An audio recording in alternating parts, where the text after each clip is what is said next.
All right, and I will go ahead and hit mute all. All right, and oh yeah, it should hit speaker view. Oh, it's been a little while since I've done this, forgive me. All right, welcome to Lit Balm. I forget exactly, but I believe this is our 50th episode. It's wonderful to have you here. Tonight we're going to hear from the editors of Slapering Hol Press. So that's going to be a lot of fun. But first we're going to hear from our hosts. And I believe Cassandra is going to read my bio because that's what we do. I know when there's two of us, the bio thing is so funny. It goes back and forth a little. So I'm going to introduce Jonathan, even though you've just met him. In 1998, Jonathan Penton founded unlikelystories.org, an electronic journal of literature and art. Since then, he has lent editorial and management assistance to a number of literary artistic ventures such as Mad Hat Inc., New Orleans Poetry Festival, Rigorous, and Big Bridge. In 2005, he founded Unlikely Books, which publishes 3 to 5 books of poetry a year. He has organized literary performances and performed himself across the United States. His poetry books are, I reckon the regulars know this one too, Jonathan, Last Chap with Virgin Press, Blood and Salsa and Painting and Rust with Unlikely Books, Prosthetic Guides with New Sins Press, Winged City Chapbooks, Standards of Sedity with Lit Fest Press, and the free chapbook or e-chap Backstories, which you can download from Argotist eBooks. Jonathan, will you read for us to kick off this wonderful Slapering Hol session? Thank you, Cassandra. So what I do most weeks is I read from something we've recently published in unlikelystories.org. I'm not that prolific myself, but I do love reading what we've recently published. We've recently published this poem, Warning, by Toby Hiller, and it's a warning. Do not kill a wolf. If you do, the wanderer inside will never remember the way to the river and will drown in the molten air of a locomotive dream. Do not kill a spider. If you do, the web of life will fray in a wind blowing into sunlight's back door, and a spun galaxy anchored only to the dark. There will be no arc. Do not kill a mountain. Scooping at its ribs to find its lungs, organs and thread, ribbons of bright. If you do, you will unnotch the growl of your intestines, the loosened to dust and pumice. Do not ignite a city. If you do, the neurons that feed each day's light and make the bones of your life's story stand up and walk will burst our future's arteries, wrapped now in such fragile lace. Do not kill a child. Do not burn someone's home. If you do, the place inside where you live will fill with ash and stink and char, so the furniture there will not welcome the body you have become. Again, that was by Toby Hiller, Warning. All right, and next up, I'd like to introduce Cassandra Atherton, who's right there on your screen. Cassandra is an award-winning writer, scholar of prose poetry, and professor of writing and literature in Melbourne, Australia. Her most recent books of prose poetry are Pre-Raphaelite, Leftovers, and Fugitive Letters. She is currently writing a book of prose poetry on the atomic bomb with funding from the Australia Council. Cassandra co-wrote Prose Poetry and Introduction, which is wonderful. I finally have a copy. And the Anthology of Australian Prose Poetry. I guess that's real. I don't know. I haven't seen it. She is commissioning editor for Westerly Magazine. Cassandra, will you read a poem for us today? I will. I'm going to read a prose poem because I only write prose poetry called Tequila Slammers because I had one too many last night. So I thought it would be my kind of penance this morning. Tequila Slammers. Your lips free float at the bottom of my tequila bottle, preserved like a worm until the final peg of tequila when they squeeze through the neck of the bottle and smack against mine. On National Tequila Day, I take you home and slither beneath my crisp apple sheets. In the morning, between 10 and 12, we free float in limpid nectar. Sometimes you tell me my bonny blue eyne are as blue as agave tequilana. Sometimes Twa Corbies rest on my collarbone and peck out my tongue for you to preserve.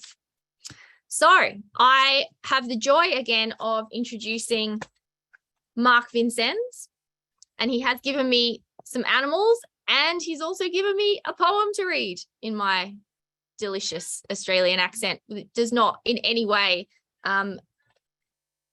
make an impact on Mark's incredible golden tonsils.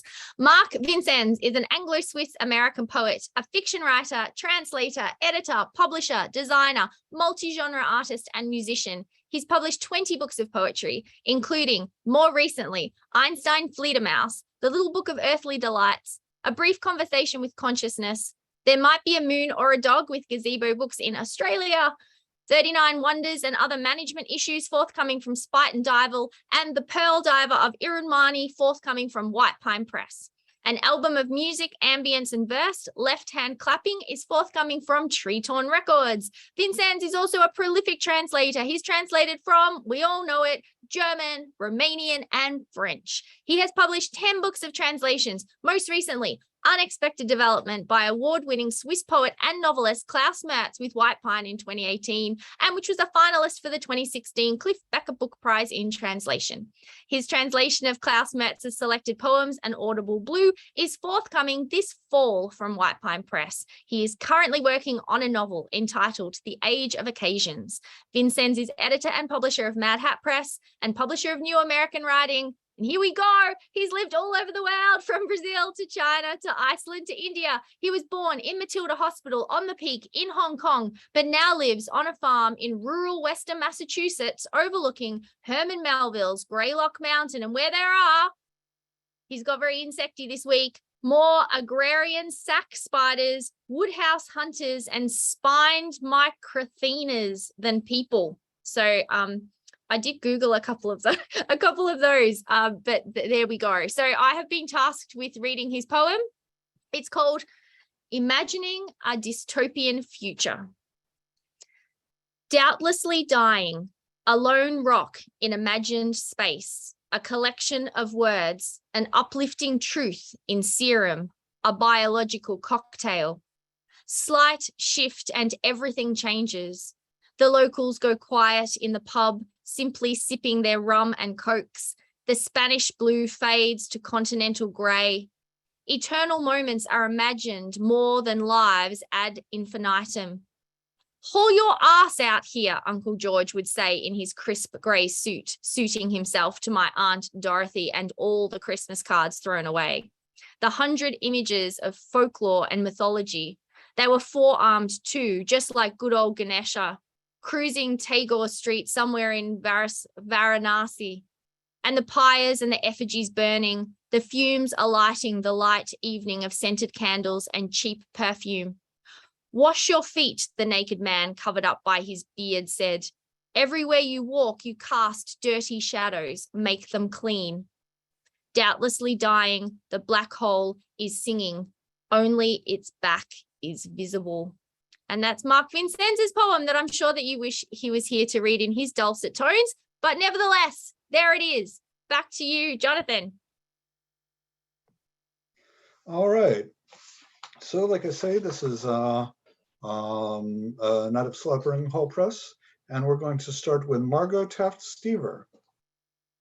Margo's full-length poetry collections include The End of Horses by Broadstone Books, which is winner of a 2022 Pinnacle Book Achievement Award, Cracked Piano from Kevin Berry Press, shortlisted with honorable mention for the Eric Hoffer Award Grand Prize, Ghost Moose, The Lunatic Ball from the Hudson Line, Frozen Spring, which was a Midwest Press First Series Award in 2002, and Reading the Night Sky, which was the winner of Riverstone Poetry Chapbook Competition back in '96.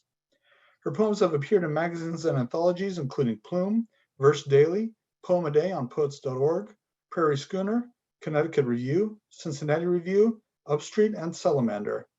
She is founder of the Hudson Valley Writers Center and founding and current co-editor of Slapering Hol Press. As adjunct assistant professor in the bioethics department of the School of Medicine at Case Western Reserve University, she taught a workshop on poetry and bioethics. We can ask her. I don't know what that is either.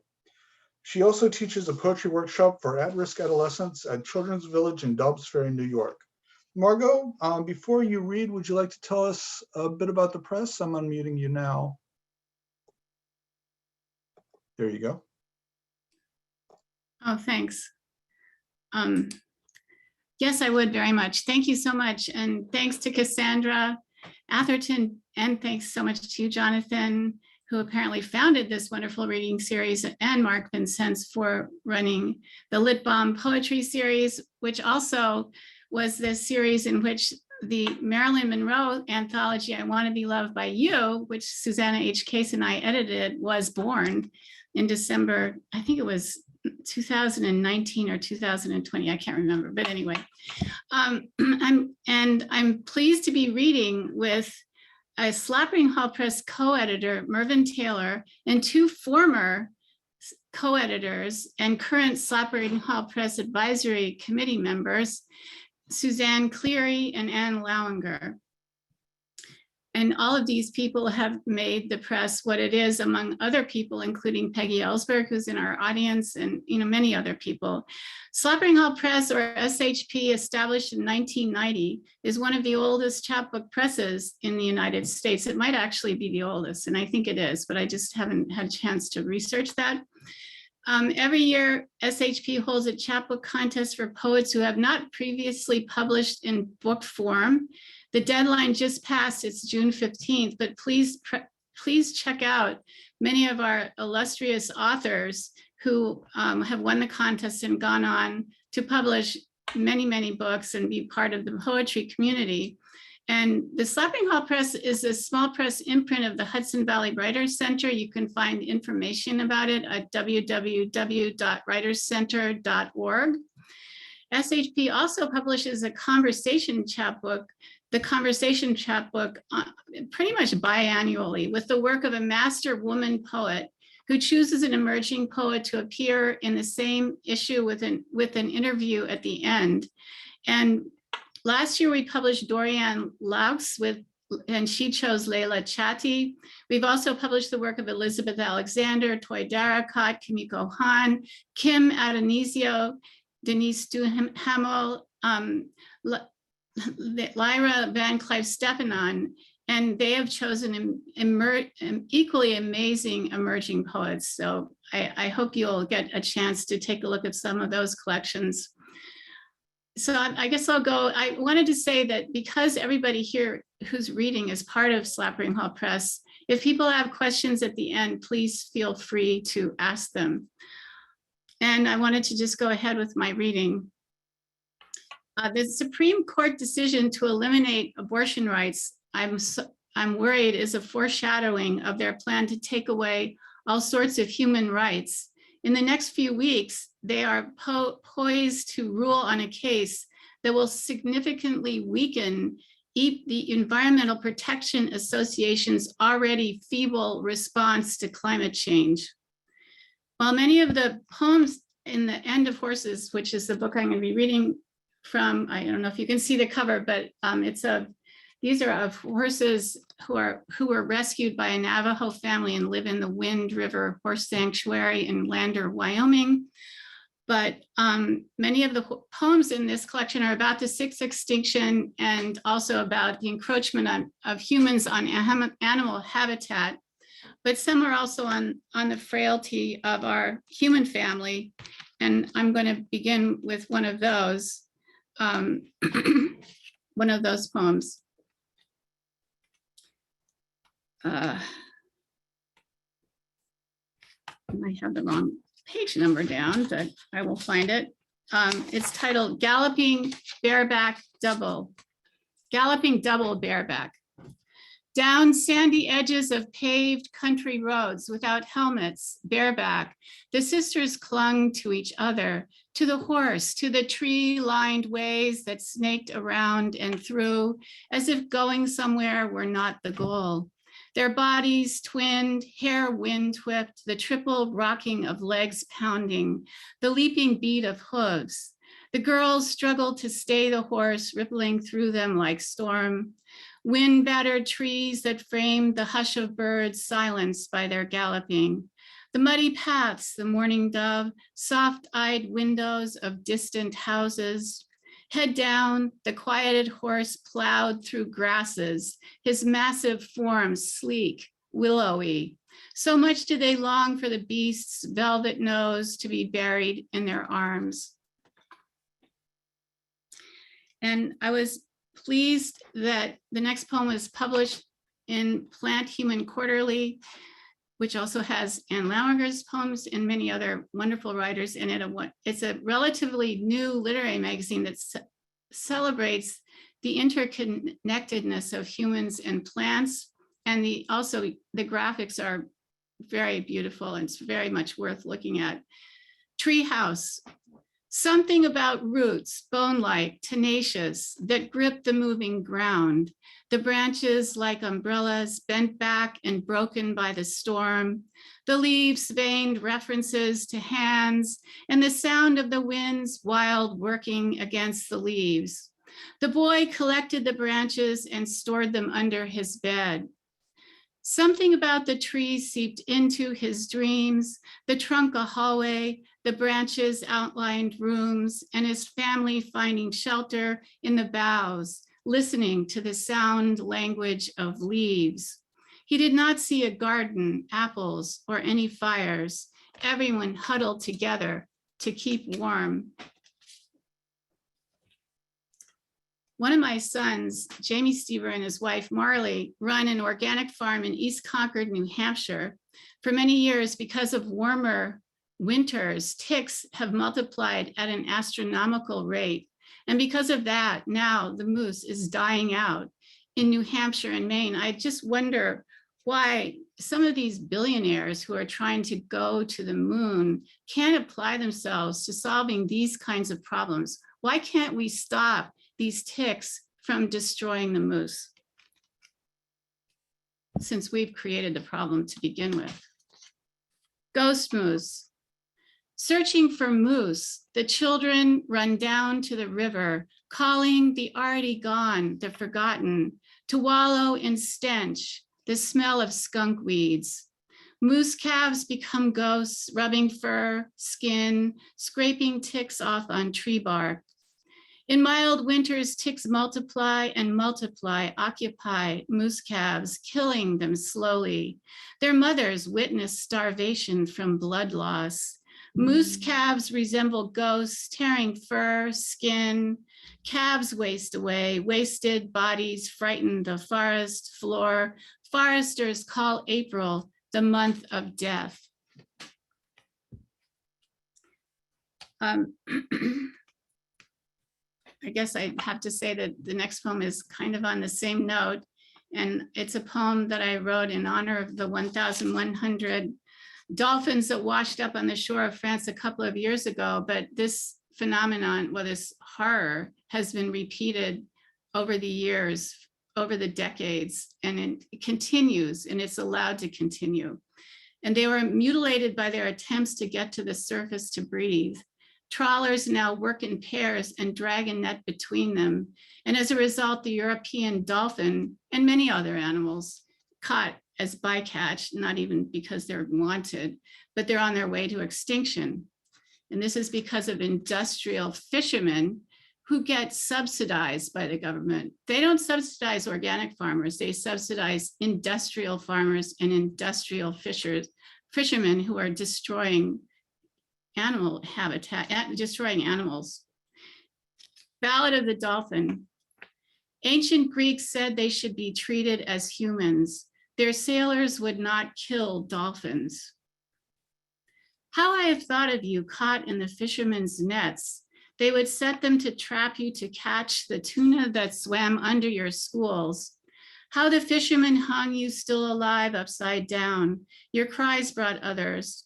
Fishermen grabbed you by your tails, strung you and turned you head down in water, tied you to lifting hooks and dragged you to the docks. If any of you were still alive when they slung you on cement, they stabbed you. How last survivors churned the water red, leaping in panic, waiting to die. In a good catch, it took them 3 days to kill all of you.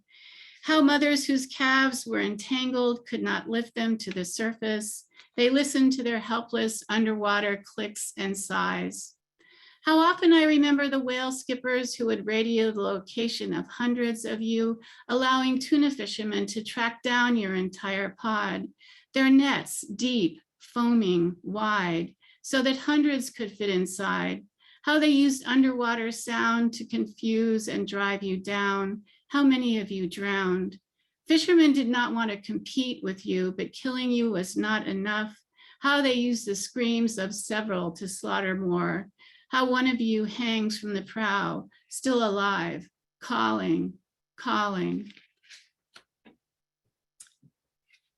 And I think I'm gonna skip another poem, which is too much on the same subject. It might be better to go to something else, which is a poem I wrote about when we left Florida. Farewell. Goodbye, my orchid, how I have loved you. The subtle dream of your varying blue colors, the verdant arc of your stem, how you are happy only in certain places, how much else we have in common, no one knows. Goodbye, my backyard full of palm trees, swishing, bristling, full of tiny lizards who climb up this green porch to bathe in South Florida sun. Goodbye, our 2 lounge chairs by the pool where I never sat, but always thought lovingly of you, of bathing in the sun. Goodbye, all the mighty bird sounds, the egrets, the great blue herons, the anhinga who spread her wings to dry. Goodbye to the sullen creature I glimpsed by the pool's edge. Whether you were a Nile monitor lizard or Argentine tegu, I will never know. When I rushed out after the dog's bark scared you away, I found another lizard you had chased into the pool and I rescued him. As if he didn't know whether he lived or died, he crouched, stunned and mute in the grass, but he too has run away. Goodbye, my hibiscus, I have forsaken you because you couldn't survive the trip back up north. Goodbye, intermittent showers that pour from one cloud like a teapot, while neighboring skies remain blue and sunny. How I have loved you all. And I just have 2 more poems.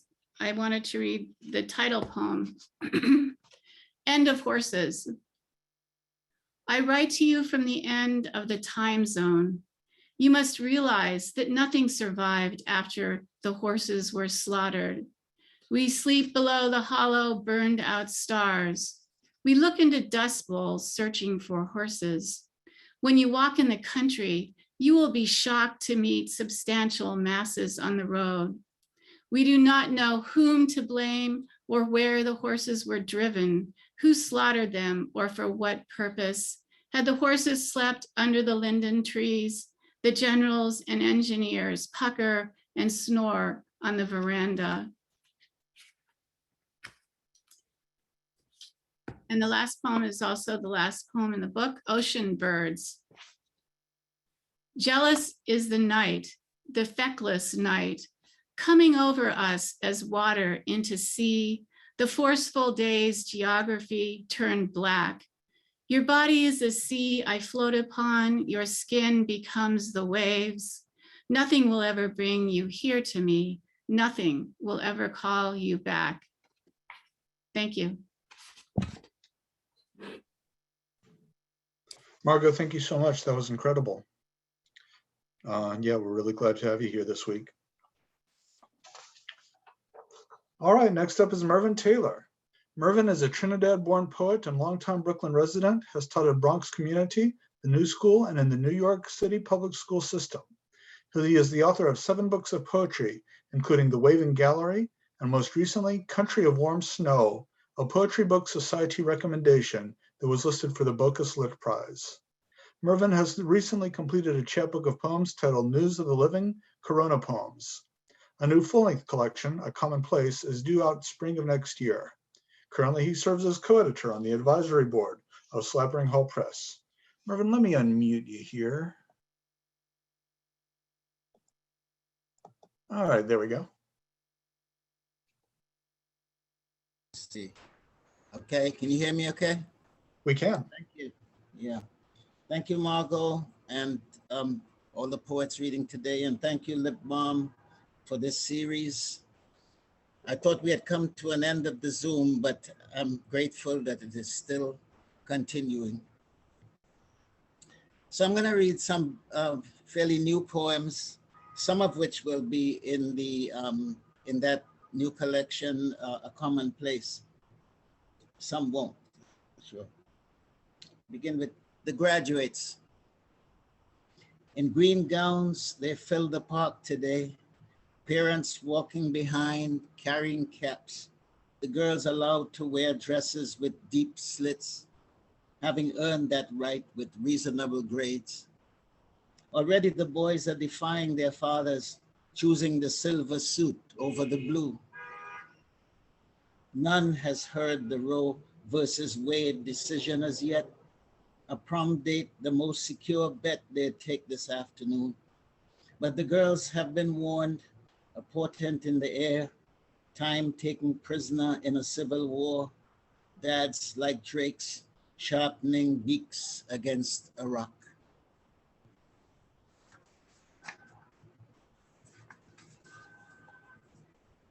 Calgary. Just down the street from me here in Brooklyn on Parkside was a great hospital that was called Calvary, I think it was. Yeah, but it's now a luxury condo. So here we go. The luxury condo across the street was once a hospital. Workers there say nightly they hear ghosts in what used to be the mortuary walking. From every window, there's a view of the park, the lake in summer full of pedal boats, colorful cyclists taking the bends at crazy speeds. In one of the upstairs rooms, before they became suites, Aunt Joan and a lady stricken with cancer shared stories about their children. Joan telling about her youngest, who had been a band leader back home, as popular as Prince. Hearing of his suicide, the doctors shook their head. None of the present tenants know about this. They look out at the ducks while janitors in the basement stop their card game asking, "What was that?"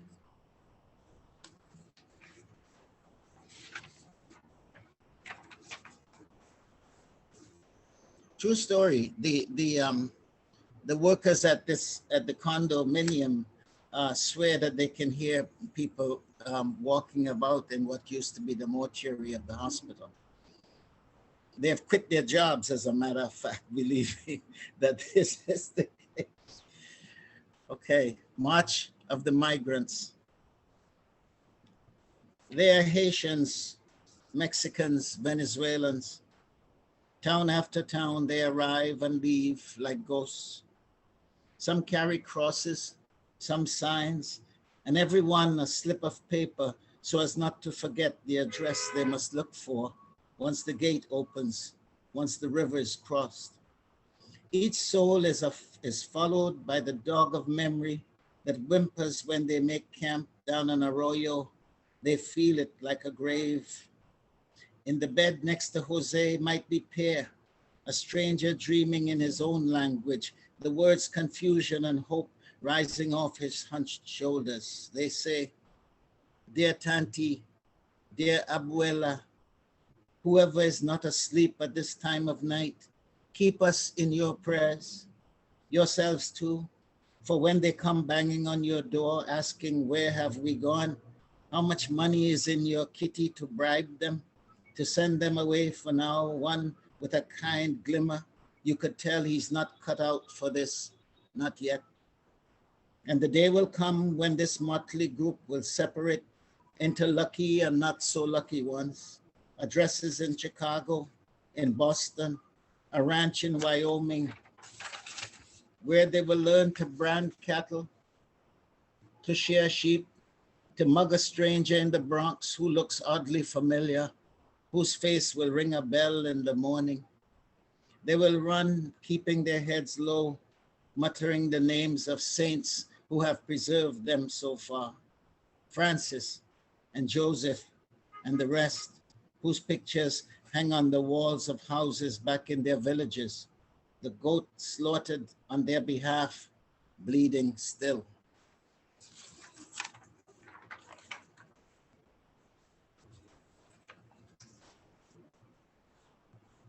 Don't Sleep in the Subway, Darling, a 60s song.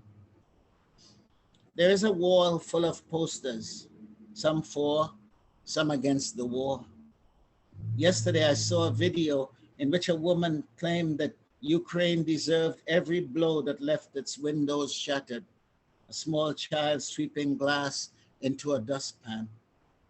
Last night, I watched tracers follow a jet that dodged until it had no choice but to explode quietly. And as I turned in my own bed, my knee gave such a pop, I cried out, seeing the man at the border being separated from his family, made to return and handed a gun.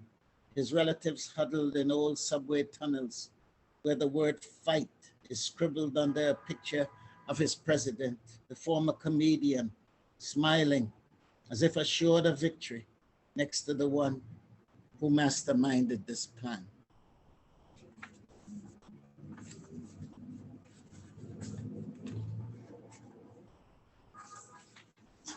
The poet insists on love. No matter what, his glasses smashed against the wall, his car breaking down in an attempt to cross the border into the Republic where she has taken refuge. Never mind the lizards that spring from the trees onto his hat, the local boys who point and laugh. For the sake of a poem written in her name or in the name of others, he will work his passion into an origami of flowers, a cushion of wild ideas and verse so lyrical, it sweetens like the cubes Russians held between their teeth during shortages.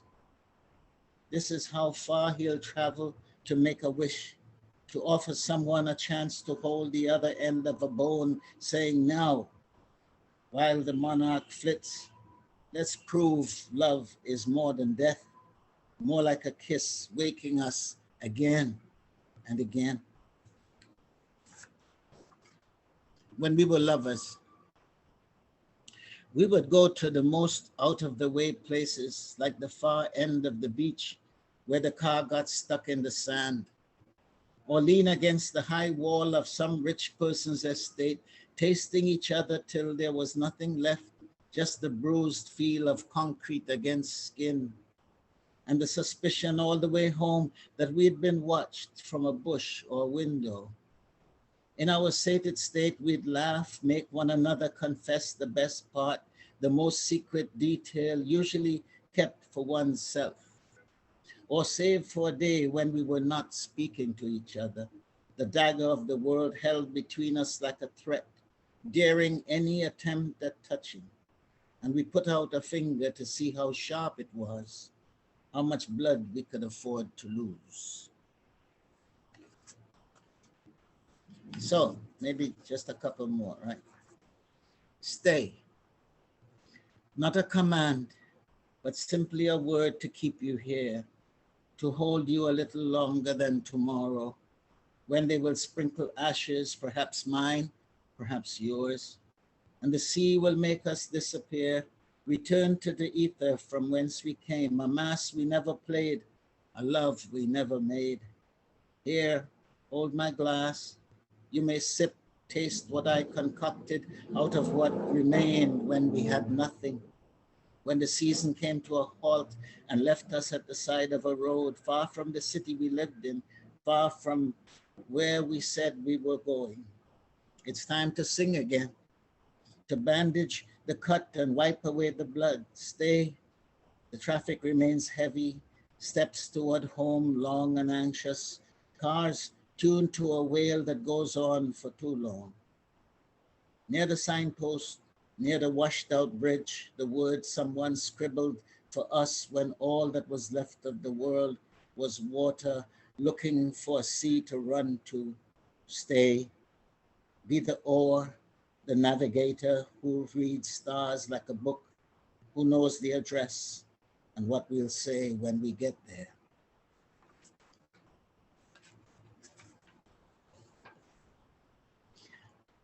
Cartagena for Susanna, and she's somewhere in the audience here. Susanna Case. One, on a visit to the old writer's town, to that bistro which was his favorite place to chat with the campesinos, where the girls would smooth his hair, where ghosts from the Poor Hope's ward of the old hospital haunt what is now the site of so much dancing and romance. just the sort of place you love. You discover in a dark corner, under the smiling portrait of Gabo Agadia, on leave from his distant country, who offers to buy you something, anything. Your head swivels. It is the old writer you're looking for, his bushy mustache, his character of a dead girl whose hair keeps growing. You imagine him bowing, extending a hand before leading you in a wild paseo, you who never danced that you can remember. Now seeing Gabo step forward, so fervently do you wish him alive, introducing yourself in mid-dip, a poet, see, your Spanish so alive, you come home dancing, your zapatos, your corazón, tu alma.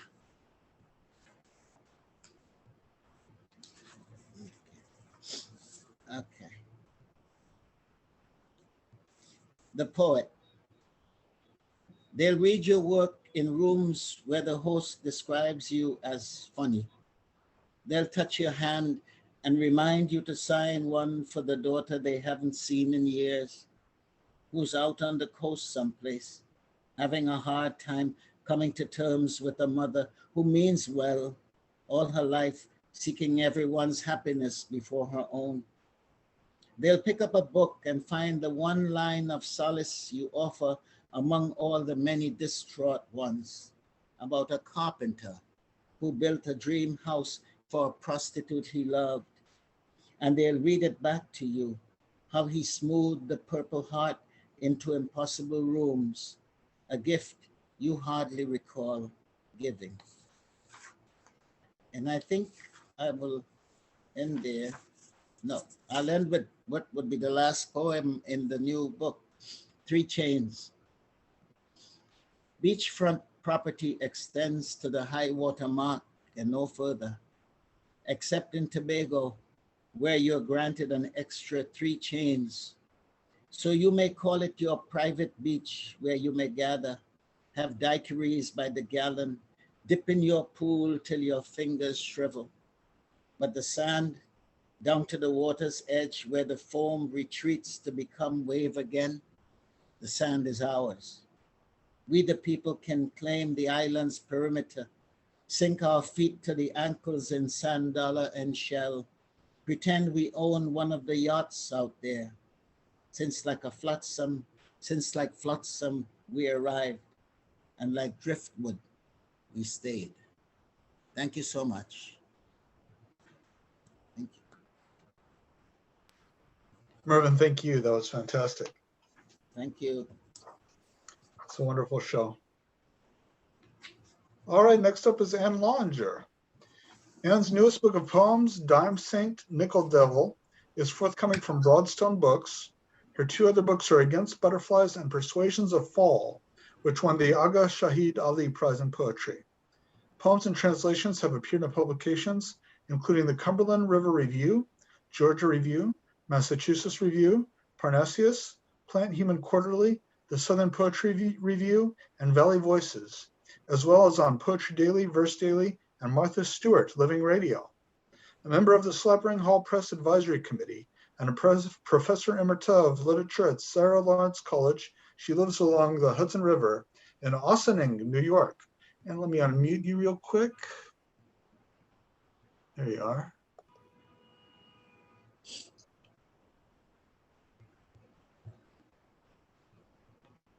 Yes. Hello. Do you want to read for us today? Sorry.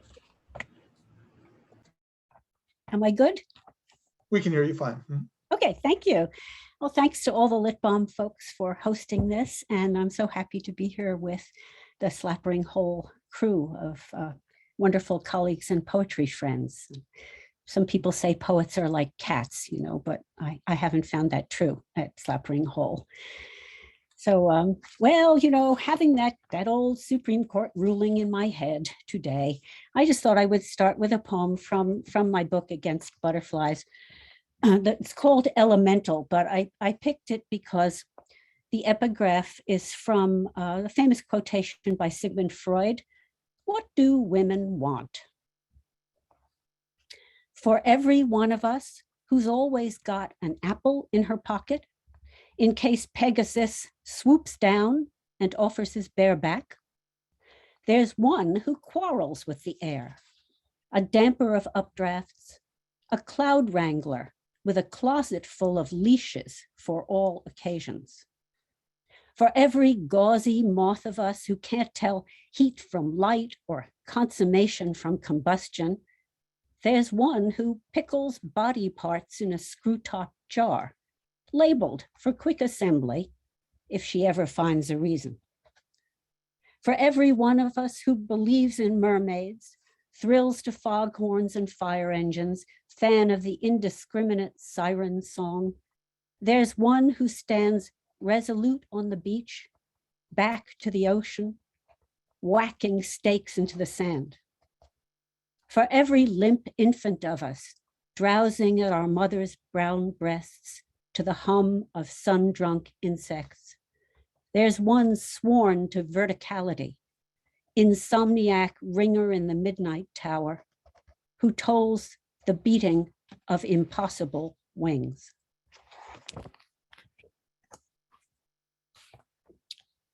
So I'm one of those people who likes to browse through a dictionary for fun. I know that's very annoying. And one of the words that I found there one day was succedaneum. And here's the definition from the Oxford English Dictionary: a thing which, rarely a person who, replaces or serves in the place of another, a substitute. There's a medical meaning too, a drug frequently of inferior efficacy substituted for another. So here's my poem, Succedaneum. Yes, folks, you'll never need another tool once you own this Swiss Army knife of words. It's fun on the tongue, but this cutie's more than cool. It's smart. Poor Hamlet took pages to explain why his new stepdad was strictly for the birds. This one word could have saved a lot of strain. It's Uncle Harv instead of Santa Claus. Lukewarm tap water when you ordered tea. It's the midnight show with manic snood because the band you splurged on blew their comeback gig, fogged out in Butte. It's anything that's free when you get what you pay for. This thing's big and everywhere. Even my scrap of space and time, the star-flung, protein-knotted spot on which I hold a highly breakable lease, is makeshift. Sketchy tenant, no Sunday best. Both of us factory seconds. But so what? That moon's still pearl, though not the first to sail west.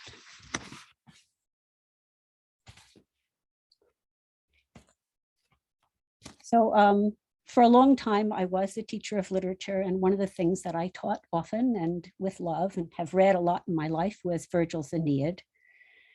So, and I had my, my ups and downs interacting with students about this poem. I have a history with them and it. So one day I was on the subway in New York, and I actually saw across from me a girl reading a copy of the Aeneid, in a rather absorbed fashion. So this is the poem that I wrote about that experience. It's called, not very inventively, Girl Reading the Aeneid on the Subway. What she makes of all that myth and destiny is anybody's guess. Other towers for other times. Of course, it's also ours, the 10 Years' War, but she's too young for history. Poor Aeneas, predestined to succeed and mean to Dido, gets no sympathy from most her age. Yet, brushing absently her pale hair from light eyes, she seems to read intently, concentrating from her perch. A sunlit bird, oblivious to this grotto of Sibylline scraps, of earbuds' rhythmic sotto voce boom, of medicated lurch. What's at our backs, the weight by which we're driven, unhinges us, the great ones more than most, who know, though desert bleached and tempest tossed, that to be great is not to be forgiven. Not that it's safer or saner to be small. Look at us, jolted down tracks in loveless tandem, the endless ride to inquietude, our random days without distinction, nights in free fall. She rises, marks her place with a neat white square, and zips in her bag the journeys and the wars. I glimpse her rising still beyond shut doors, fate dangling from a strap to meet the upper air.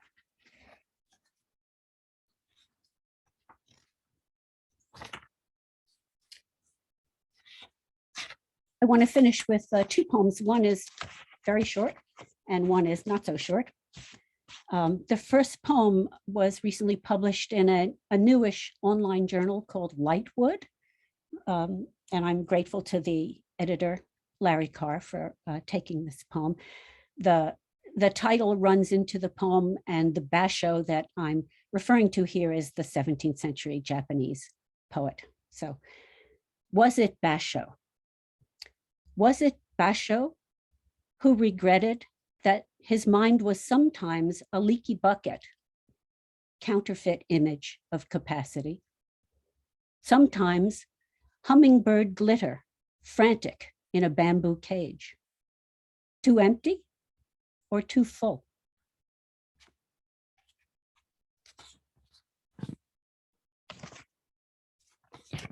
And my last poem here is called Tyranny. So the father of psychoanalysis and the saint walk into a bar. Not really. But it's funny how millennia apart, they're on the same page about kids. To wit, if children weren't so small and weak, they'd out Herod in envy, lust, and murderous tyranny. Then what about the boy who's standing now, hand on the knob, at his front door? We know he's old enough to tie his shoes because he's knotted a handkerchief to hold his plastic Masters of the Universe action figures and a slice of bread. Rebel against injustice, I'm leaving home, he declares, and does. What should his mother do? Laugh? Cry? Panic? The hedge is blocking her view, all but the bright brown hair, the same way her thinking's obscured by love. A minute passes, two, and there's the hair again, a home movie in rewind. The boy flings himself on her, sobbing, hugging, confessing failure. I can't leave home. I love you all too much. Who's the tyrant here but love? All we need to know of ruthless domination, we learned from love. His lordship, stamped, scored, burned into us early. And that's if we're lucky. But oh, the servitude is golden. It's cake and silk. And just try to walk free. No one survives that exile, not even the ones who haven't a hope of sleep until they've stripped the sheets from their bed to knot themselves by inches a silken rope. Thank you very much. And thank you, that was fantastic. Thank you so much, it's so good to have you here. We have one more featured poet, then we're going to open the floor to a Q&A about the press, and then we're going to have our open mic. So if you'd like to be included in the open mic, now would be a great time to send Cassandra a message. She'll be running it, Cassandra Atherton over there on your list. And yeah, and we'll move forward. We're going to hear next from Suzanne Cleary. Suzanne's most recent poetry books are Crude Angel, published by BKMK Press, and Beauty Mark, BKMK Press in 2013, winner of the John Siccardi Prize. Recipient of a Pushcart Prize, her other awards include the Cecil Himley Memorial Award of the Poetry Society of America, the Troubadour International Poetry Prize, second prize, and fellowships from MacDowell and Yaddo. Her poems appear on PBS NewsHour and Poetry Daily, and anthologies including Best American Poetry and the Forward Book of Poetry 2022, and in journals including The Atlantic, Southern Review, Poetry International, and Poetry London. She was one of 4 finalists for 2021 The Moth Poetry Prize. She teaches in the annual Tunbridge Wells Poetry Festival in the UK, and also teaches as core faculty in the Converse University MFA in Creative Writing program. She is seeking a publisher for her new book manuscript titled Worry Stone. Suzanne, let me unmute you, and then I hope you'll read for us today. There you are. Thank you. I am delighted to be here today with my Slapering Hol Press family and with each one of you here in the Zoomosphere. I'm going to read 5 poems. And the first poem that I'm reading is based on a news story that you may remember from a few years ago. I have a note that this is after the New York Times article dated March 21st, 2016, written by Katie Rogers. And the title of the article is Bodie McBoatface, What You Get When You Let the Internet Decide. What you get. A British government agency lets the internet name the $287 million polar research ship, and someone proposes Bodie McBoatface. Someone seconds the name. Someone thirds it, and anyone can see where this ship is heading. A tidal wave of votes for Bodie McBoatface, a rip current, a tsunami, thousands of people bobbing, gasping with laughter, each surprised to discover that they had been waiting for something to lift them together, as does this name submitted by James Hand, public relations professional. A title non-existent in the 14th century, when a messenger for Pope Benedict XI traveled to Florence, seeking bids for a papal commission for a painting for the Vatican. Asked for his bid, Giotto surveyed his studio. He chose a blank canvas, dipped a brush in red paint, drew a perfect circle. The messenger carried it to the Pope, and who cannot see where this ship is heading? Giotto gets the commission. This is what you get. This is what you get if you are Giotto. But if you are a government agency whose power is great, but subject to approval, a bottle of champagne will eventually bonk the polar research ship to pronounce it the Sir David Attenborough, after the broadcaster and natural historian, a beloved quote unquote national treasure, although this appellation always embarrassed him.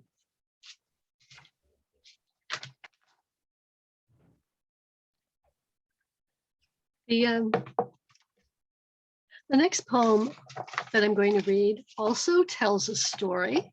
It's actually, it tells a bit of history that I learned when I was traveling in Wyoming a few years ago. It's called Snake River. Before I will step into the raft, I must know why this is named the Snake River. And I am told that I stand where pioneers stood, whether they called standing here good luck or bad, this spot beside a rocky bed creek that floods this shore when the rains come. So I understand it has always been thus and wise to pause, to gauge the need for crossing here or elsewhere, or for crossing tomorrow instead of today, or for crossing never.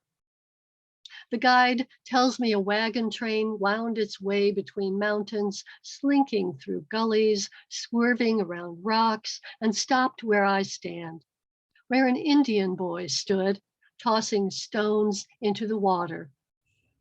The wagon master and another man climbed down, told the boy their names, asked for his. The boy gave them the name of his tribe by weaving his finger through the air. "We are weavers," is what he said, but the white folk thought snake in their fear and carried their fear across the river.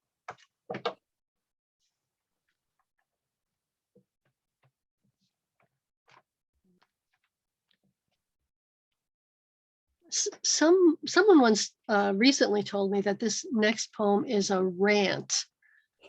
And I took that as a compliment. I don't know if it was intended as a compliment.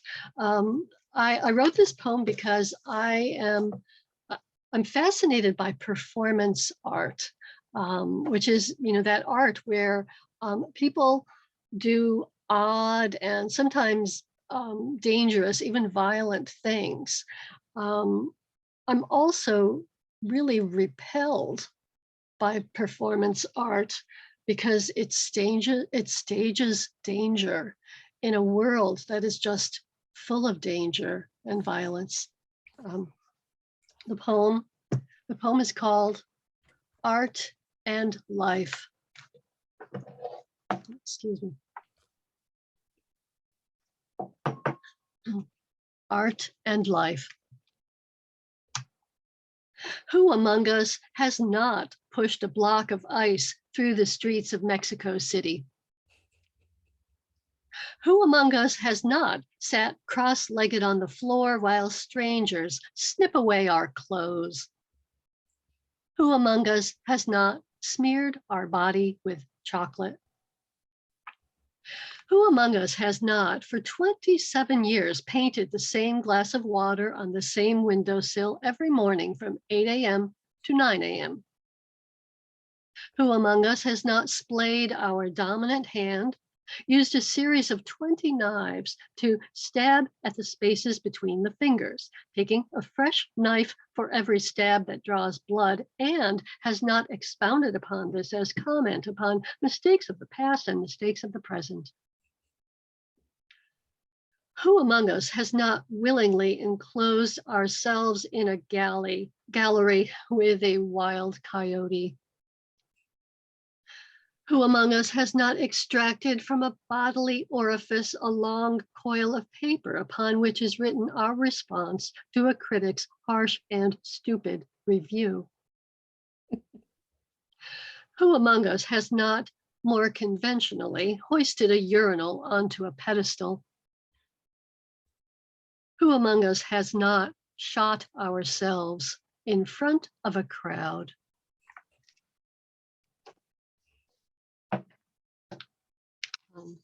That poem is from my book, Crude Angel. And if you read Crude Angel, you'll see that it includes a list of each of those performance artists. So you'll know who did what. I'm going to read two more poems. And this next poem is a poem that I wrote about something that happened on one of my daily walks that I would take here in Peekskill during the pandemic and during the quarantine portion of pandemic. The poem is called Xavier, Get Out of That Tree. Xavier, get out of that tree. Xavier, your name rises up from the river. From some narrow window muscled open, someone leaning out. Xavier, your name drifting uphill toward our town with its one grocery, in its window a sign, mask required, a smaller sign, food stamps accepted here. Xavier, is it already time for lunch? Are you being called in for tomato soup? Or is someone afraid that you might fall from your favorite place? You sit at the top of the tallest red maple, skinny rump perched on the last branch that will hold your weight. Can you see the boy 2 houses away who plays with the dog he named Fire? Can you see his sister reading in her room, Can you see the Hudson River clear to its far shore? How it reflects the first rusty leaves, blue shallows shining like a tin can with its lid peeled back. If you look north, can you see the spot where the river first flows free of the ocean, where the salt water that drifts this far upstream finally relents, leaves the river to itself, salt-free, cold? Xavier, when you hear your name, do you consider sliding your rump to a lower branch in order to climb down or to see from a new angle? Can you see the men in work boots on the gravel road by the river? Can you see the pickup truck stop? The men climb up. Can you see the blue baseball cap fallen from a back pocket? And the post office, the police station with its fleet of white cars, its van with bars on the windows. Can you see them from your tree? Can you see as far as the hospital? Masked orderlies lying in the grass beside the sign emergency? Do you see them stand, walk away from each other so as to remove their masks and eat? Do you see the grocery store door swing slowly open? The baby in stroller pump its arms in the cool air? Does the girl reach into a paper bag, give the baby something to eat? What is it? Is it so small that it seems the girl offers only her hand to the baby, who seems fed by nothing but the gesture of being fed? Xavier, can you see who calls to you without seeing you, hidden as you are by the leaves of this tree? Can you see her cup her hands to her mouth and send your name up into the sky?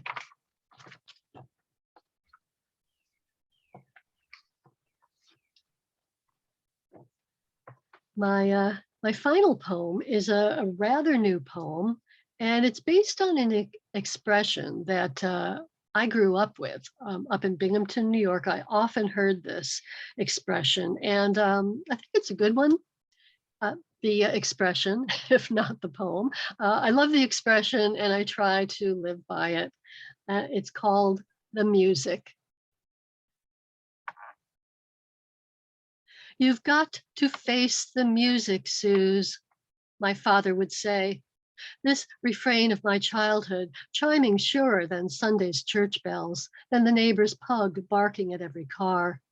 He'd say it and then say nothing else, as if he trusted that I already understood this, my first metaphor. He knew that time would soon enough teach me the music of the broken arm, the weak eye, the eye patch, the music of swimming lessons in the cold lake, my teeth chattering as dark fish pinwheeled against my legs. Already, there had been the music of screeching tires and the yelp of Jill Rubin's beagle, Jill sobbing on her porch, pausing only to call her dog's name. Already, there must have been the music of a small lump in my grandmother's breast, years before the bed in the living room, the silver tree with $10 bills clothes-pinned to it, sent by her friends at the factory. There must have been the music of the first cell missing its cue in my mother's brain, adding a beat to the time it took her to recognize us. Already, I had seen TV news, helicopters like quarter notes lifting from jungles, palm trees shredding in updraft, years before I knew the a cappella of secondhand sorrow, the strained harmony of making a living from a steady job that works you into the ground. This was years before I had to face the music of time passing, face that without time, there could be no music at all. No Mozart, no Motown, no voice of the one you most love leaning close. There could be no labored music of the high school band in which the deaf boy plays the triangle, thanks to the conductor's deep and timely nod, nor the music of the boy's face as he strikes his note, nor as he places his hand on the shivering silver to cue the inevitable silence.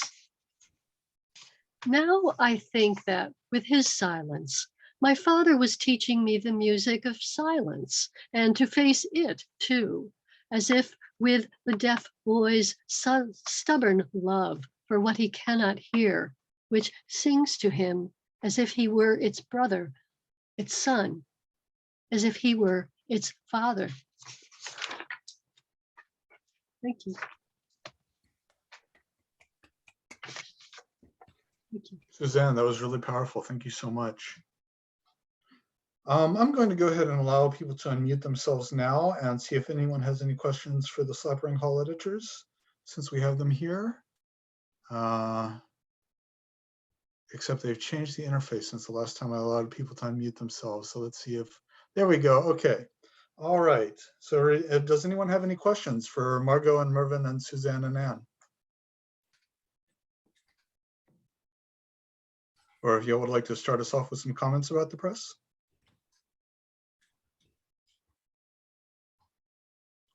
Philip typed down. Philip, you can unmute yourself. How many books have you published, Margo? I would say over 40, but they're chapbooks. They're short collections of poetry. We're a chapbook press. We have published one anthology, which is a regular book, but that was quite a while ago. My question was, why did you decide to focus on chapbooks?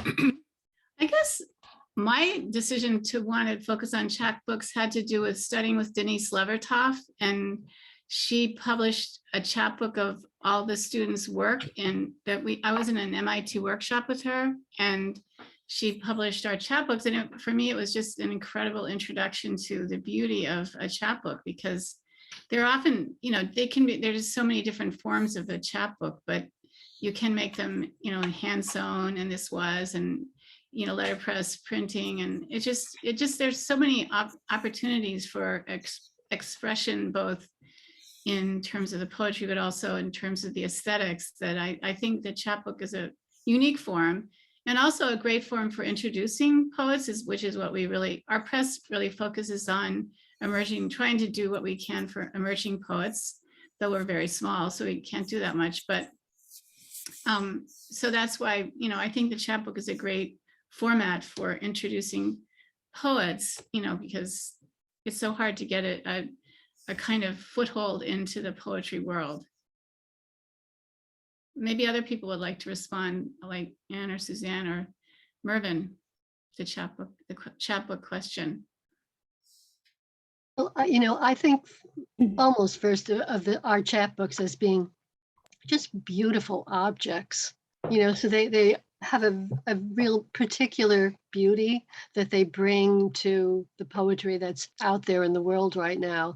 And I love everything you say, and I love that question. One of the things that we do pride ourselves on at Slapering Hol Press is that when someone wins that annual chapbook competition prize and they're published, we then really we invite them to give a reading at the Hudson Valley Writers Center, and we really foster them in their career as they move forward. We try to find opportunities for them to read, either alone or with other people affiliated with Slapering Hol Press. So we're really committed to that poet beyond that particular chapbook also. And that's one of the parts of Slapering Hol Press that really excites me a lot. I think that kind of community is just so precious. I wanted to mention one quick thing, which is that Susanna H. Case is in the audience, and she's also a Slapering Hol Press co-editor. She wasn't included only because she's already read in the series, and can't read in the same series more than once in the same year. So she didn't read with us, but she has done many, many readings with Slapering Hol Press, and she's here today. So people, please, include Susanna. Something about chapbooks and why they're important to us, because we see if the focus is on emerging poets, we see the chapbook as a kind of entry-level way for emerging poets to publish a collection, so that they may not be totally ready yet for a full-length collection, but they may be ready for a more attenuated collection. So it's a way of introducing them to the business of being a poet without their having to be much further along in the process, since mentoring is important. And Peggy Ellsberg is also in the audience, who is a former co-editor. So I don't know if she feels like she wants to talk, but she has been listening. So, but does any of the other co-editors have something to say? I think it's also a way of authenticating the chapbook, right? Too many people think of the chapbook as a sort of stepchild in poetry, and it's not. It's a very special kind of effort, you know, concentrated a group of poems. So I think it does a lot for the emerging poet, but it also does a lot to establish what a chapbook is and what the chapbook should be about. There you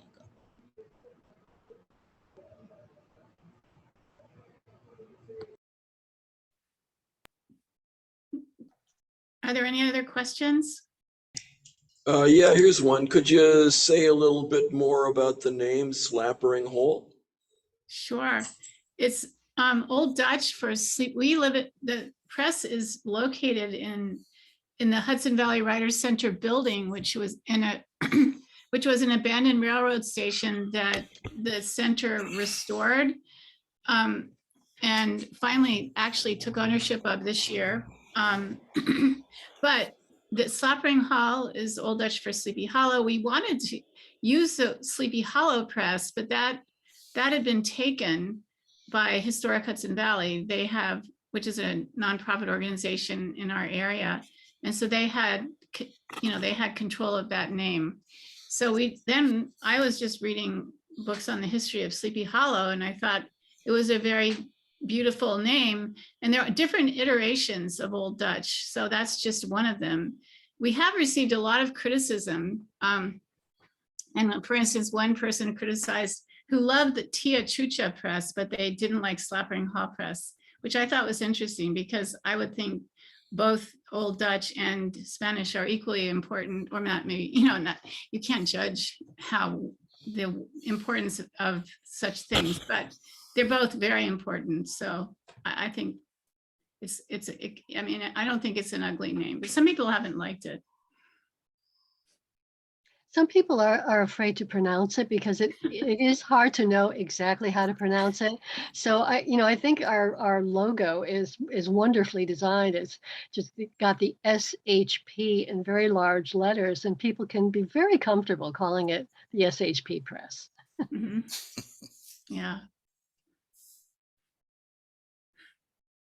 I think Tia Chucha still exists, doesn't it? I don't know. Yeah, I think so. I think. Oh, I don't know. Yeah. Any other questions? Yeah, please do check out the website and buy some of our chapbooks. They're great Valentine's presents and Christmas presents and all sorts of holiday presents. Any occasion, really. Only emerging poets, or Well, the poets here all have publications already, right? but don't you have friends who haven't published a book or chapbook? Or no young people or students? I mean, the thing is, we're so small that we have two things that we do. One is the annual chapbook, and the other is the series where they call the Conversation series, where we publish a well-known master woman poet who chooses an emerging woman poet. So those are the two things we do. Sometimes we've done special publications. We did a chapbook in celebration of the Hudson River Quadricentennial. So we've done some special publications, but infrequently. You ever do ekphrastic work? Well, I've published ekphrastic poems, but we haven't published an ekphrastic chapbook per se. Mm-hmm. I think among all of us, there's been a lot of interest in ekphrastic poetry, but One of the chapbooks that I worked on when I was a co-editor is called Falling into Velasquez, and has a number of ekphrastic poems in it. Mhm.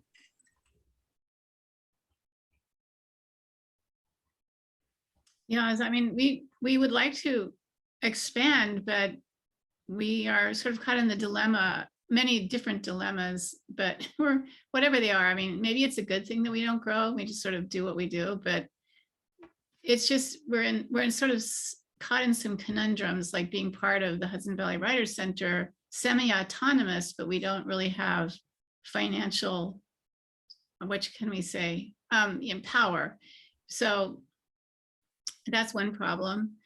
And we have others, but that's, I mean, they're just a lot of constrictions, although we're hopeful that we can do something about it eventually and the press can grow. There's a lot of crowdfunding going on in Australia with some of our really good small independent presses. So that's an interesting thing that sort of developed more potentially over the pandemic. But yeah, I think it's a wonderful and kind of inventive way of people showing support for someone that they'd love to see in print. So, and I love chapbooks, except when I was little, I thought they were for men only because it was a chap book. And I wondered where the, like, you know, lady books were. Yeah, that's a really good point. It probably was. I mean, they were carried around in sort of in saddled chaps or whatever, they from place to place, and they probably. Well, I have a sneaking suspicion that the origin of chap is cheap, from the word that means market. I don't think it is. I don't think it is, Ann. I mean, I really did look into it, and I do think it comes from this. They were carried in the saddle. That's how they were carried in early history, and that's, you know, sort of the. I don't think it's cheap, but you could be right. We should really look. Not cheap in the sense of not worth much, but in the basic sense of a marketplace. You know, something that could be. I'll double check in my next browse session of the day. Yeah, good. In England, it's Indran here. In England, they're called pamphlets. Yeah, it's a beautiful word too. Yeah. Pamphlet's a great word, but in Australia, pamphlet's more like a glossy kind of thing advertising holidays and that kind of university. That is like a broadside or something, you know, like a folded, 2 or 3 poems published in a folded paper. That's a pamphlet, not a chapbook.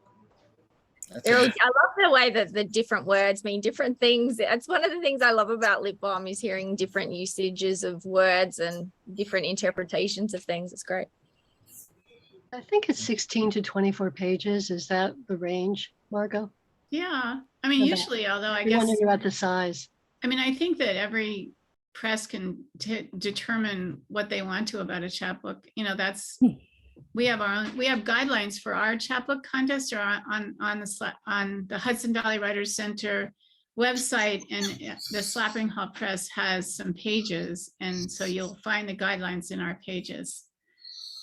Also, Margo, for readers, I think chapbook is really a good thing because not too many people are able to finish a complete volume of poems. I mean, you buy poems because you like the poet or you're friends with the author, but not too many people read a full collection from page 1 to the end. You'll pick out poems that you like.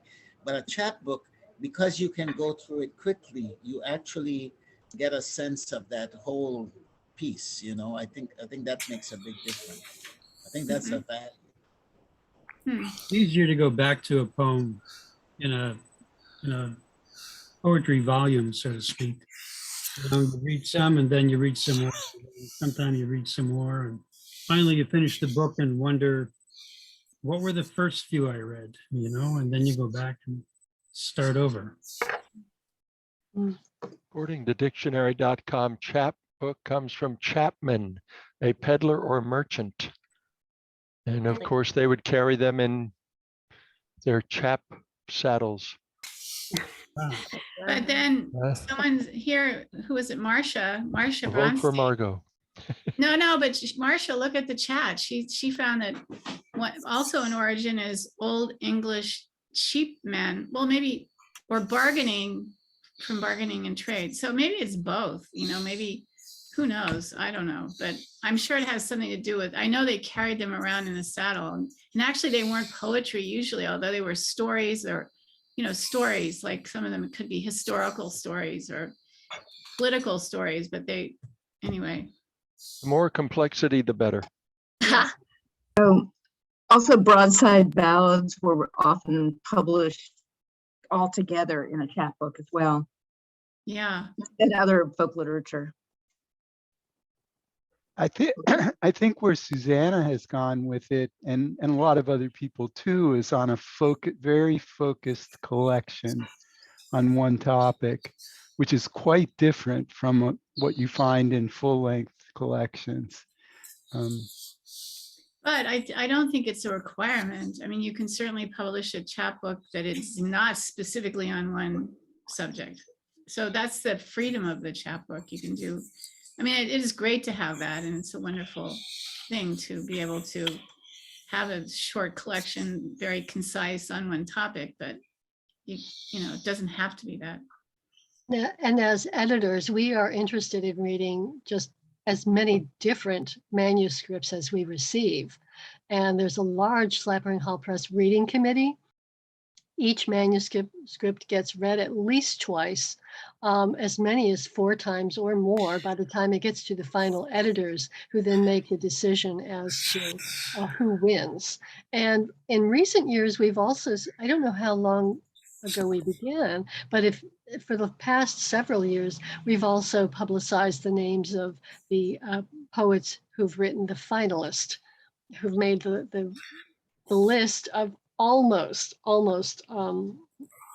being published for the big prize. But so, we publicize the names of the finalists, and proudly, along with the name of the winner. And we also publish a poem by the finalists on the Hudson Valley Writers Center website. Right. So Awesome. Well, unless anyone's got any more questions, we've got quite a rich open mic coming up. Does anyone have any last final questions, or will we move into some open micing? Thank you so much, everyone. I really enjoyed that. I love having the open discussions as well. So thank you to Margo for facilitating that and letting us do that too. It's always really great. But it's been such an incredible reading, so cohesive and so powerful and so beautiful. And I know that open mic always continues that tradition. So I'm going to start it in a second. I think I'll probably just remind people, and I'm sure Jonathan will remind people at the end, we have a small hiatus. And then on the 23rd of July, we have Hank Laser, Jack Marmer, Carly Hoffman, and Elizabeth Metzger.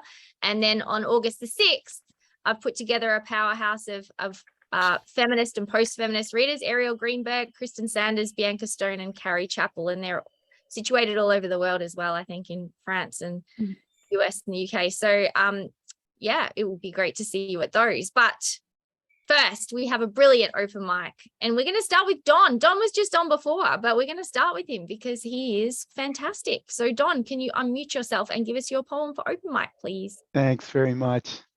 Thanks, Margo, and everyone else from Slapering Hol. I really enjoyed it. Juneteenth has been celebrated for 150 years in remembrance of delayed emancipation by those descended from American slavery. As a newly minted national holiday, it is a remembrance for everyone here and around the world of the past and ongoing disgrace that is America. Juneteenth at Carter Howell Strong Park. Just clear of the underbrush, I walked at the street's edge, up Dewey to the grocery, a French town morning and 95 degrees. Rusty metal roofs, an occasional 2-story, a driveway and vinyl siding, a man on a bicycle, 2 more in a truck, a rare parked car, a woman walking, another in an overgrown lot, a pickup on flat tires, the driver's door lying on the engine. I stopped at a Quick Mart, paid $20 for a baseball cap, 2 blocks on, the 4th Street Market, meat cases and canned vegetables, bagged ice and sad meat cases and canned juice, bagged ice and sad vegetables, paid 20 for a case of Coke and a lemon. Our French town, we never walked there as kids or even considered it as we grew. And they never came around our streets either. I took a turn round the pond, shirtless in that Tallahassee sun, an egret with fanned wings on the fountain in the center, rippled water at one end, laughing gulls and geese, pigeons and crows settled in the shade or foraging together. At the other end, trash and algae, and from every bench, men waved hello, shade trees overhanging, toothless. One even offered a beer, though he had to repeat himself for me to understand. That's Wow. Juneteenth at Carter Howell Strong Park. What a brilliant way to open, a really genius way to open open mic. So many beautiful images, so many observations, such a powerful and stirring piece to open. I feel like we need a little moment after that. It was fantastic. Thank you. Next, we have Philip, who's going to read in his dulcet tones. Philip.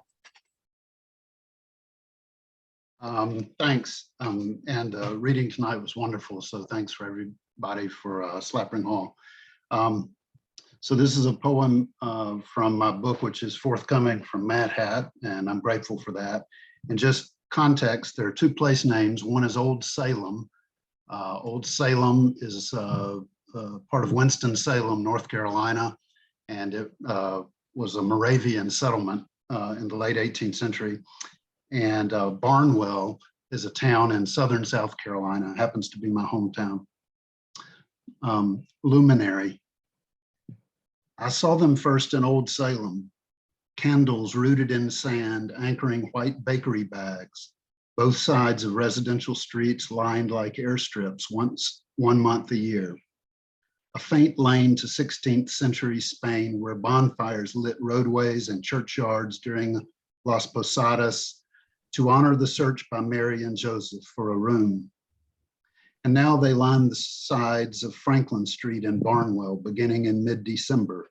And I remember other flames along this curb, the gutter tongued with fire on autumn Saturdays when children swarmed the lawn and raked leaves toward the street, when Brenda Polk, Penny Still, and Letcher Carell, 10 years before he, his wife, and baby girl died by blade and flame, advanced the skirmish line of oak and pecan leaves across our acre lot, each armed with a steel-tined rake, blisters gloving their palms.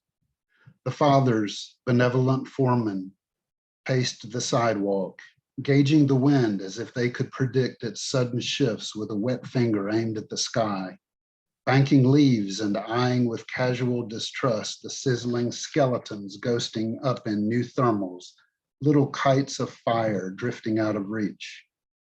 They doused the rare fugitive that refused to die on its own. When I was 8, the age of maturity for leaf burning, my father handed me a box of safety strikes and watched me light the leaves along the line, a crackling bracelet with 5 orange charms. The fire spread until they joined and raised a curtain of smoke that veiled the church across the way and conjured tears that rutted trails in the dirt fields of our cheeks. Woody Benecker said that from his Cessna, Saturdays looked as if the whole town were burning, smoke rising from the streets, orderly until smeared by winds above the trees. I remember such a Saturday when the breeze sheared back toward the house and a cinder buried its head in Letcher's polyester shirt. He ran toward home, screaming for his mother, watching the bud of flame bloom on his chest and melt breast pocket to skin. And then he obeyed the formula, stopped, dropped, and rolled on the grass. I remember as Letcher ran past, my baby sister watching from the screened porch, pointing, then remarking, "Boy on fire." Thank you. Wow. Thank you. Wow. Open mic is genius today. The charm bracelet of fire. What an amazing image. Thank you so much, Philip. We Thank have you. Mike next. Mike with his amazing background, his kind of sci-fi-ish background and his sound work. So we're going to hear from him next. This is, everybody writes about time, or time figures into so many things because it's really all we have. But here's another one about time. How fast the passage of time. Trying to keep up is a meaningless pursuit. What makes the heart beat faster is about as good as it gets. Slowing down to mind the details is not the same as slowing down to have a beer and a smoke on the backyard porch. But that has its value too.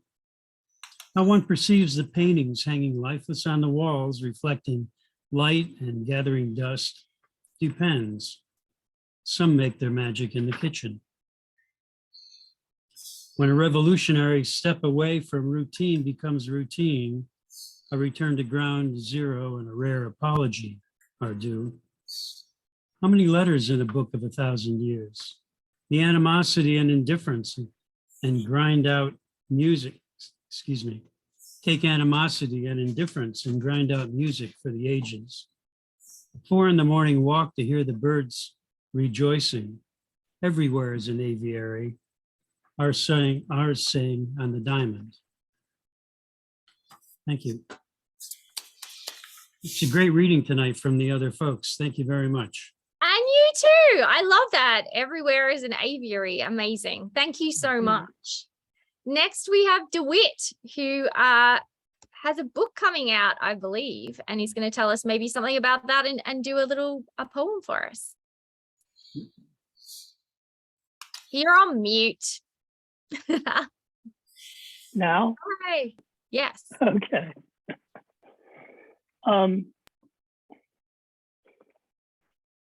If it weren't for the open mic, and if it weren't specifically for Cassandra, this book wouldn't exist. Those of you who have mic'd with me in the past have heard me read what I call found poems. They are reusing or recycling passages from mostly prose fiction or nonfiction that have stuck in my mind, and they're different from poems I ordinarily write. But they accumulated, and they started to form a constellation, and they ended up being a book.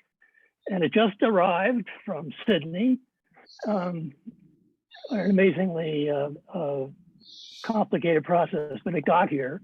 And it looks like this, which is a head of celery, front and back, without a title, but the title's on the spine. And it's from Life After Man, a series of really wonderfully designed and thoughtful books, which is an imprint of Gazebo Books in Australia. So the one I'm going to read, there's a lot. Each one is introduced by attribution to the source. So in this case, it was a found poem in Who Will Run the Frog Hospital, an early novel by Laurie Moore.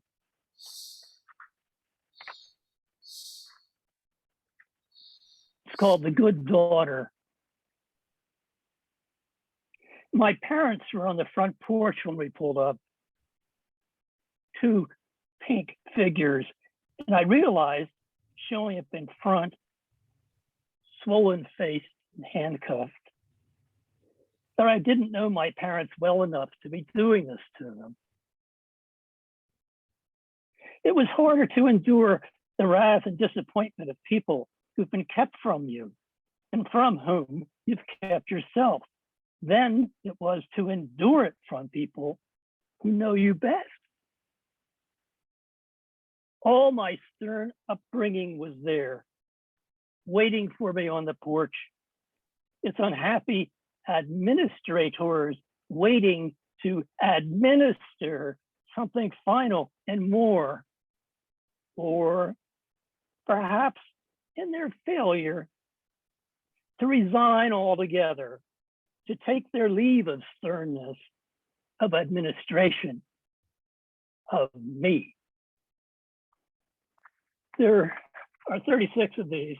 And I shared my manuscript with my midlife daughter, who's a collage and public art artist. And for Father's Day, she surprised me by producing a series of shadow boxes, one box with found objects in it, much as what I'm calling a poem here is a found object that I found in my memory and in my reading. So what I just read you resulted in this. So, Very nice. I don't know where she found the handcuffs. Another one that I love that she did, she didn't tell me what they were. I had to guess to match them as comments on the on each work. This one is her comment on Where I'm Calling From by Ray Carver. And if you look carefully, you're at the bottom of a well looking up, and there's a figure that's dropping a rope to rescue you. But my favorite was from D.H. Lawrence, chapter Mooney, that I hope most of you have at one point or another been charmed by, where the male character is trying to stone the moon while his not yet wife is watching him and he doesn't know it. So this is the moon being stoned. That's the stone, and the doily is the moon. I thought that was brilliant. So my thank you to all of you. This book wouldn't exist if it weren't for Lit Balm and for the open mic. That's what I love about Lit Balm. It's like my big family that exists all over the world. I love the fact that your daughter responded to your found poems, and it's a wonderful book. I love it. It's absolutely divine. But then I love intertextuality, and I get sucked in by just good literature. So it's amazing to read such brilliant found poems on such amazing literature. So thank you. We have a few more open micers, and Indran is next. So Indran, I always look forward to your poems. You always read them so beautifully. And can you read for us next, please?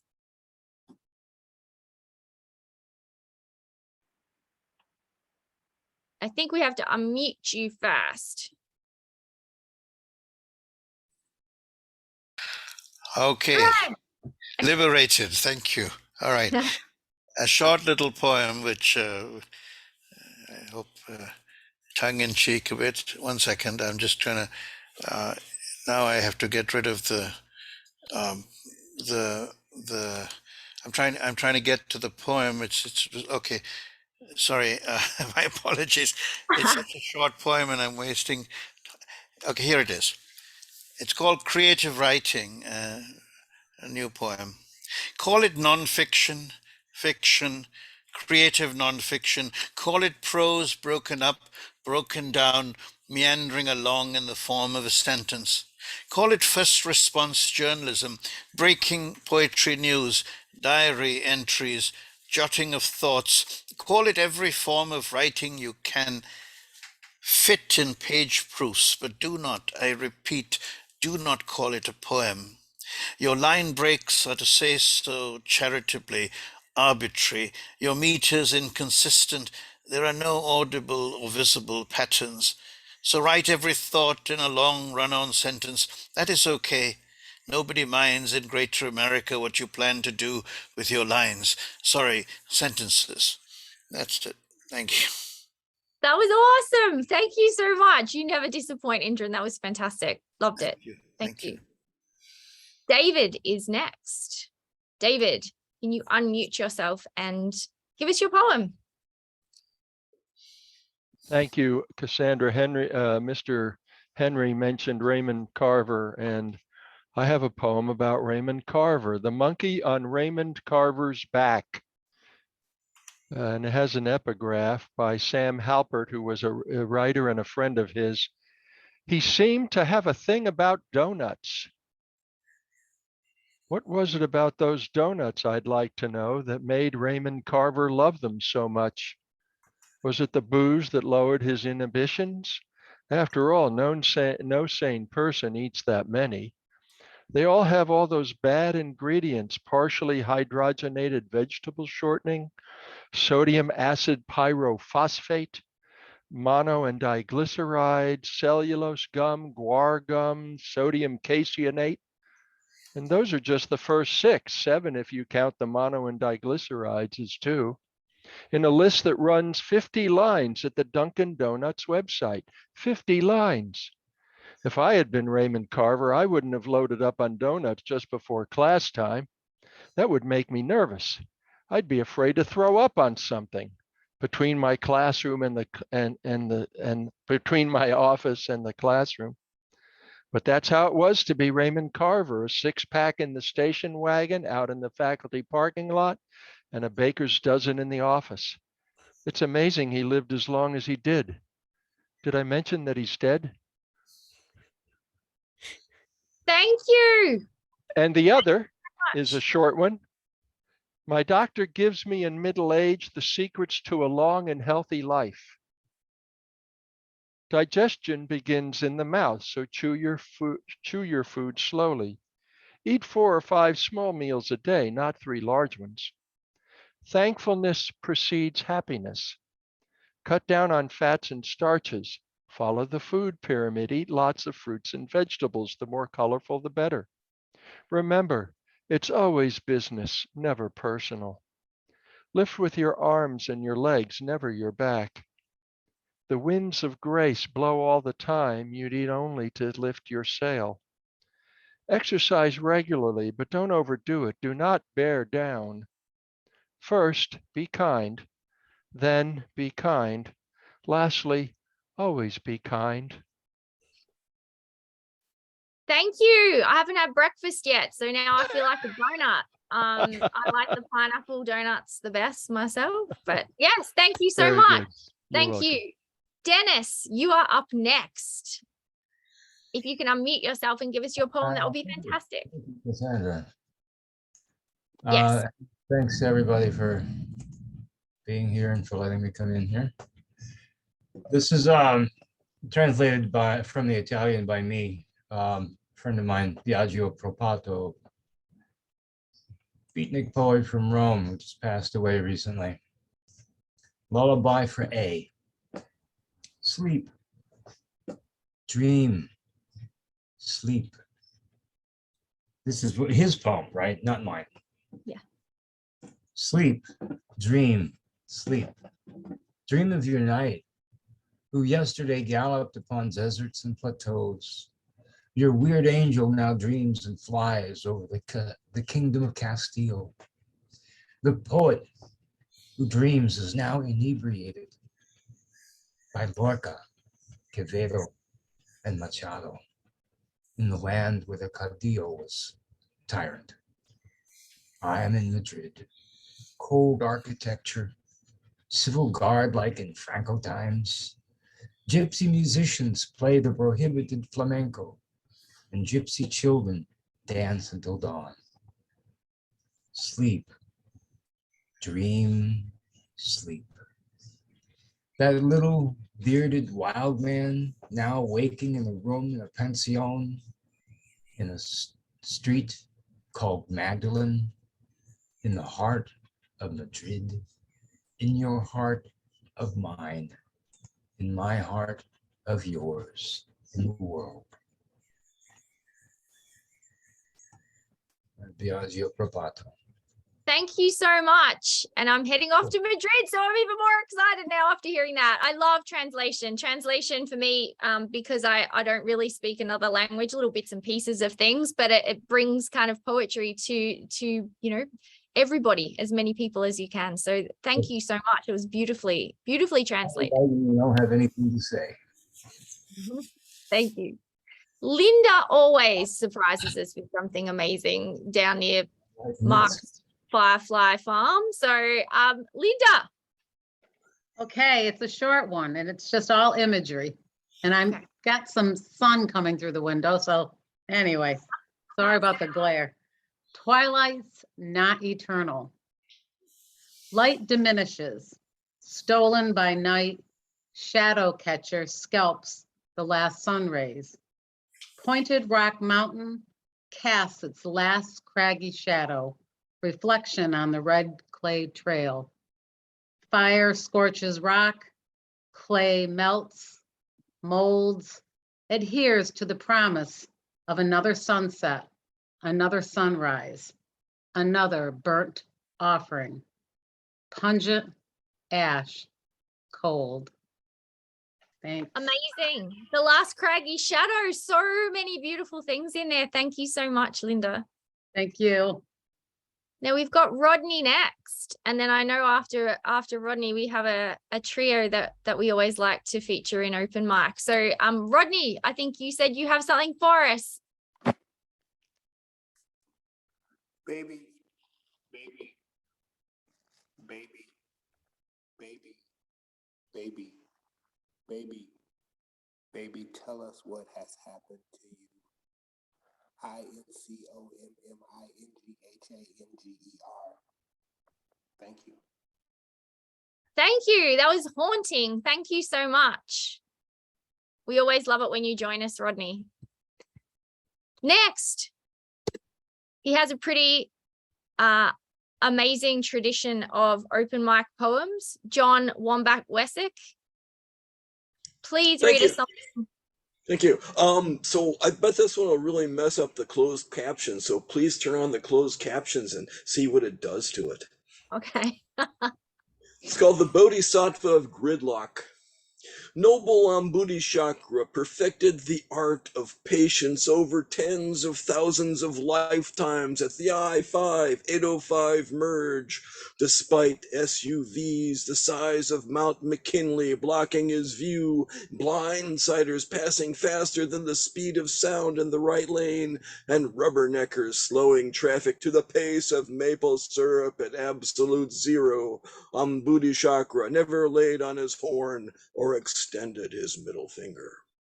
Thus, he severed the trailer hitch of past karma, and the passing lane of nirvana opened before him. What he thought was his rusty Yugo transformed into a sleek silver gray Audi TT. Ambudishakra settled into the leather bucket seat, depressed the clutch, and reached for the stick shift. In the nanosecond before stomping the accelerator, he thought of those left behind in traffic. Sentient beings commute to earn money for car payments and make car payments so they can commute. Truly, they are trapped on the wheel of suffering. Pity moved Ambudishakra's heart, and he pulled over into the breakdown lane. Let any sentient being trapped behind a slow-moving semi or prevented from merging into the exit lane call my name, and my compassion will become a wide road that smooths his path and steers him from danger. Just then, Indra parachuted from the Channel 10 traffic helicopter, placed his palms together and said, "Well done, Ambudishakra, well done. A great concourse of gods, dragons, yakshas, gandharvas, asuras, garudas, kinnaras, and maharagas, as well as thousands of bhikshus, bhikshunis, upasakas, and upasikas, all in their hybrid vehicles, assembled and touched their foreheads to Ambudishakra's feet. The Bodhisattva's mystic power transformed the line of brake lights stretching to North County and back again into a rosary of precious rubies, each sliding through his fingers with the recitation of the sacred mantra, Om Mani Padme Hum. All beings present there realized their broken down vehicles were in fact lotuses in the Pure Land, Sukhavati, where compassion has cleared all obstacles from the road to enlightenment. That's our John Wessick. I wouldn't have him any other way. I absolutely love it when he reads for us. Thank you, John. Thank you. And you know, badass Cindy. You can't have open mic without badass Cindy. So she's going to read something for us. Unmute for us so we can hear something spectacular from you. I did not know I was reading, but Oh, I'm sorry. I just always put you in because I love to hear you read. thank you. I hope you can hear me because this webcam doesn't have very good audio. And by the way, this was a sensational reading. All 4 features were wonderful, the open micers and the discussion, and Cassandra and Jonathan, always great. I'm going to read a poem. I'm like Jonathan, I'm not very prolific, but I wrote a poem within the last 3 weeks or so, and it's going to be published in George Wallace's column, Walt's Corner, in the Long Islander, which is sort of a local little newspaper. And it's called What the Sun Said Today. The flickering sun flexed her flaxen face and said, "Forgive me. I wish you well, but I have no juicy peaches to give you today. I have no ripe berries to give you today. I have no gold coins to give you today. I have no soul, S-O-L or S-O-U-L, to give you today. I have no suntan or sun glow to give you today. I have no halcyon smile to give you today. I have no sun-kissed poems to give you today. Forgive me. Thank you. Thank you. Hooray for the sun and not the moon. Cindy and I always talk about moon being in too many poems and how we should moon people that do moon poems. But now we've got a sun poem. It was spectacular. Thank you. Thank you, Cindy. Now, I find it hard not to start thinking about the rest of my Sunday here in Australia without listening to something that Bob's got to say in open mic. He writes amazing poems. And no pressure, Bob. We haven't got Lit Balm for a couple of weeks, so I'm gonna have to, whatever you read me is gonna stay here for a few weeks with me and guide me in my next couple of weeks. So what have you got for us from the famous kitchen? Okay, for better or for worse, this is from my book Demographics. Awesome. Congregation, who were refused by the shadows and by the man without a head and by the potion made of bark and by the edge of the horizon and by the bestial librarian and by the machine filled with ants and by the hand that was sewn together and by the plants that were slanted and by the paint made of paper and by the sofa the forest wore and by the words that decorated the blind woman's walls.